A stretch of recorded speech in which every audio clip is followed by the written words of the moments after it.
Cheers, Kemi. Nice one, mate.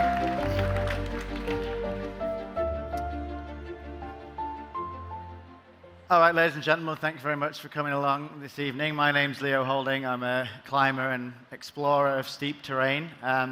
Normally when I do presentations, I talk about the last big expedition that I've been on, but I think today it's a bit of a different audience. You've all had a long day of intense learning, so I'm kind of the light-hearted entertainment. But I do believe that adventure and outdoor experiences are a great way of raising awareness and appreciation of the natural world and the environment, the reason that many of us are here. Are there any climbers in the audience? Okay, thank you. Anybody, any outdoor enthusiasts? Hikers, skiers, sailors? Oh, most of you, yeah, that's why you're here. Cool, anyone with kids? Yeah, great. Well, hopefully in the next 20 minutes, I am going to show you some places and some things that you probably haven't seen before, and it's my hope that you are going to leave here inspired to go on your own adventures, with or without your family, and maybe to push a little bit harder than you may have imagined was possible. I certainly didn't know or think this kind of thing was possible before I became a father. But backtracking a little bit, my background is rock climbing, and I've had life has been kind to me. I'm from a working class background in the north of England. My mum and dad don't own the properties that they live in, they're renters. This is one of my favorite photos from my career as a climber. It's on the northeast ridge of Ulvatana in Queen Maudland in Antarctica. I'm more than 1,000 meters off the ground there. This is day 12 on the cliff. And I really like the architecture of that mountain. It's an absolutely incredible place that few people even know about, let alone get to go to. It's in a group of mountains called the Fenris-Kjeften. Oh yeah. This route is a mile high. This is what a mile-high cliff looks like.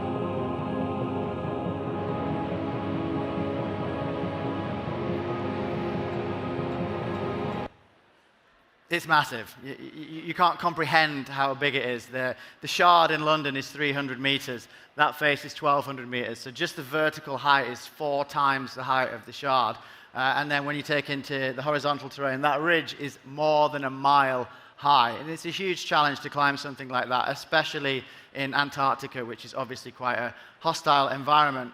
And look, this is a real place that actually exists. That's not a made-up fantasy land. It's called the Fenris-Kjeften. The Fenris wolf was a beast from Norse mythology.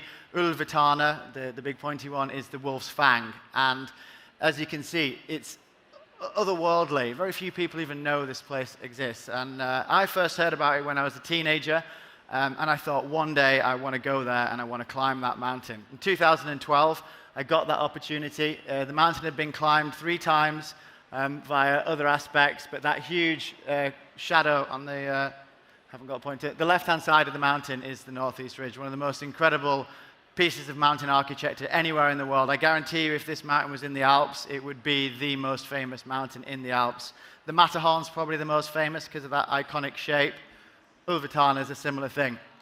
And it was an amazing expedition. Everything went pretty smoothly. We got really high on the face. We got hit by a massive blizzard high on the wall, which put everything into jeopardy, which was great because we were making a film. And if everything goes really smoothly, it doesn't make a very good film. But genuinely, we didn't know whether we were going to get to the top or not. The mountain changed very much after the storm. You can see it's all plastered in snow and ice. It becomes a lot more serious. It was minus 35 on summit day, day 19 of the climb. We were starting to get pretty strung out. But we made it.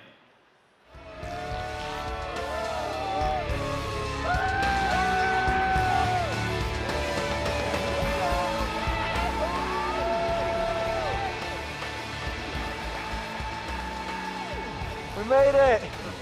Didn't seem like a summit day, but we're here. It's pretty brutal. We're a long way from home, man, but we're on the top. We did it, guys. This is what we came for. Well done, everybody. Nice. That was insane. Can I get a hug? Group on the summit! We made it. Oh man, that was hardcore.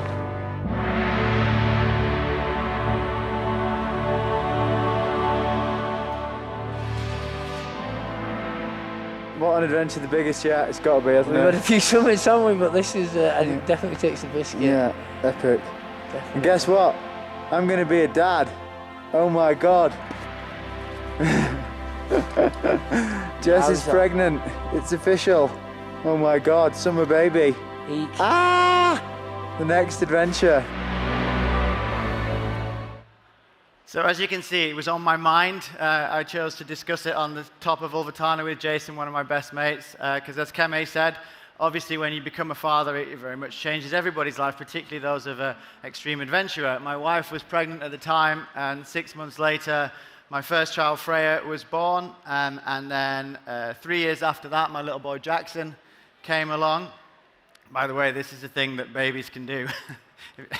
They can all do it. It's like a reflex. I suggest doing it over the sofa, but when they get to about 3 months old, it's a full reflex, and you can balance them. They do lose it quite abruptly about 9 months, so watch out. But seriously, I've done it with loads of them. They're really good at it. So yeah, and so life changes, obviously, when you become a parent. But what I'm going to share with you for the next 15 minutes or so is the journey that my wife and I have been on, going on adventures with children. What I'm going to show you is pretty extreme. The thing I just showed you is also pretty extreme.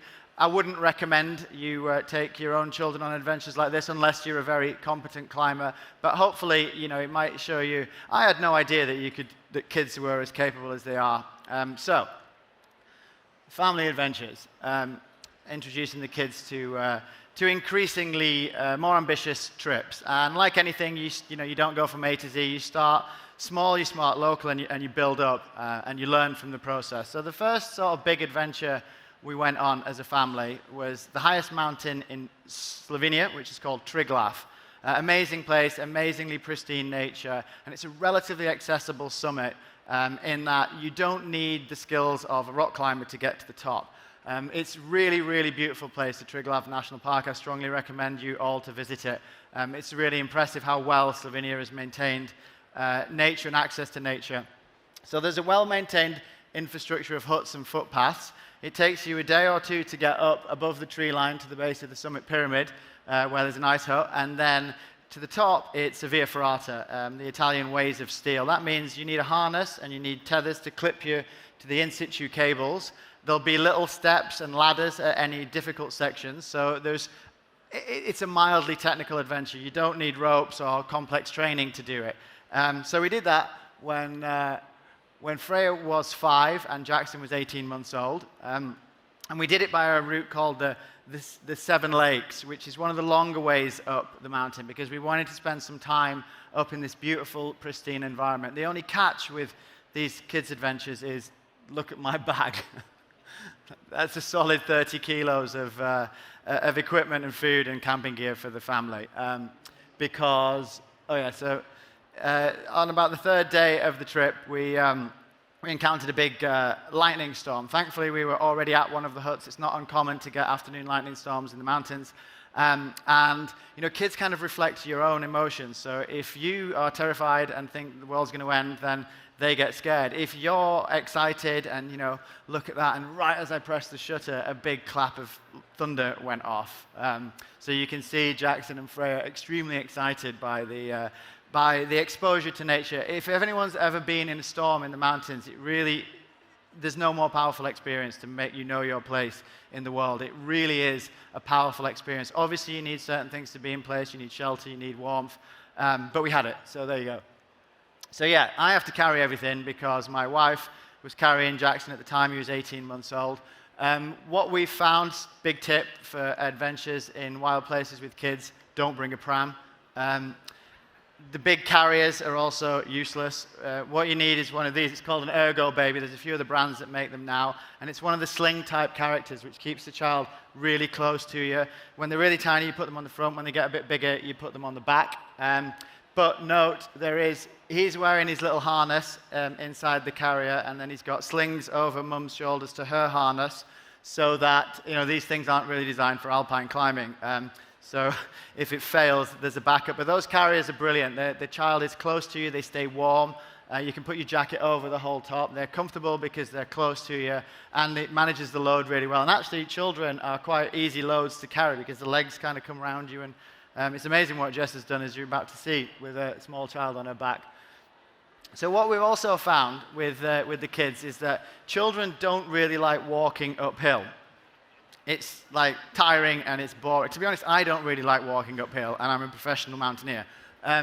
But as soon as you get to steeper terrain where you have to start using your hands, they like it. It's a natural activity. Climbing, if you believe in evolution, then we share a common ancestor with the apes, and climbing is a very natural activity for humans. That's why all playgrounds have climbing frames in them. They dig it. And it's more exciting. You slow down a bit so you're not getting tired, and it's much more engaging cerebrally, psychologically, and physically. And my little girl, 5 years old, did incredibly well. She climbed this whole thing. This is the Via Ferrata, one of the harder sections. There's something to hold on to. You're secured to it. We've got a short rope to make it easy for her.